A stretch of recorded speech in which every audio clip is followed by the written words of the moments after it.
the first time, Elias noticed it. The sky, it was the wrong shade of blue. It was too vivid. It was like a screen turned up to maximum brightness. He was standing on his balcony, holding a coffee mug that felt unnervingly light, watching his neighbor Sarah hang the laundry. Sarah had been hanging that same red blanket for 3 whole days. "Hello, Elias," she called out. Her smile was a second too slow to match her voice. Elias waved, but a cold, metallic taste filled his mouth. It felt like walking through a dream where the scenery was painted on. It started in small, uncanny valley ways. The newspaper, it arrived with headlines that just did not make sense. The words, they looked like language, but there were clusters of symbols that vanished when he tried to read them closely.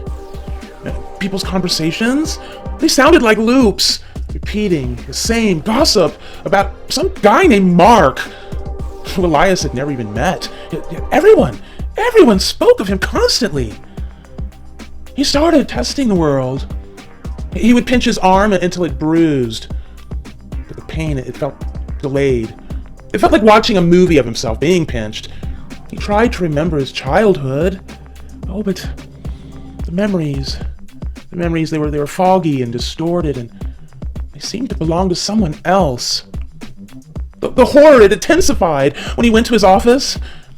He sat at his desk, staring at his computer, and it's then when he realized that he hadn't typed a single character in hours, and yet the document was slowly filling with coherent reports.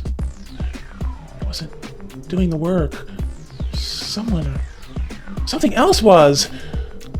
Elias began to feel like a passenger in his own body, detached and just looking on. Felt like he was trapped behind his own eyes, watching a simulation of some kind.